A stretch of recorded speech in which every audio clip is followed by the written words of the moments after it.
we have heard from some ministers talking about trade with the EU and the Indo-Pacific. What are you learning?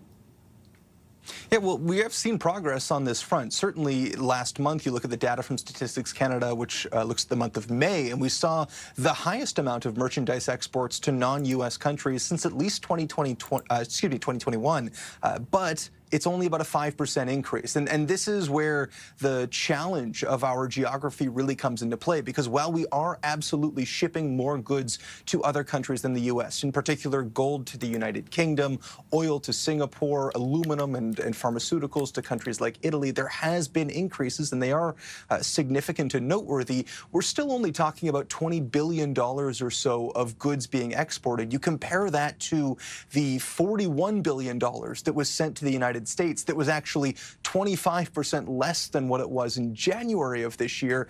And you start to see that even as there is an increase internationally, there is just so much of our domestic product that is going across the Canada-U.S. border that even the increases we're seeing pale in comparison to what is being lost in the U.S. And we have seen a very significant shift in that export trend. You know, you look at last year and about 76% of all of our exports were going to the United States. In May, that was only about 68%, but in a dollar-to-dollar figure, there is still a massive gulf between these two. And so while economists say it's a good thing that Canada is diversifying its trade, and while Melanie Joly and Anita Anand, and the Prime Minister hold press conferences and tout the work that is being done to bolster our partnerships with the European Union or with our allies in the Indo-Pacific, there is still a long way to go to make up for the lost revenue that isn't going to the United States. And obviously some of that is also going internally in Canada, but it doesn't compare to the trading partner that we did have that no longer exists in that same sort of reliable sense.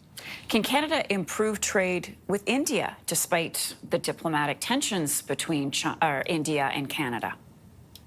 It's certainly something that this government is trying to do, and if you have an Indo-Pacific strategy, certainly India is the key portion of that. They are a top 5 economy in the world. They are the fastest growing economy in the world.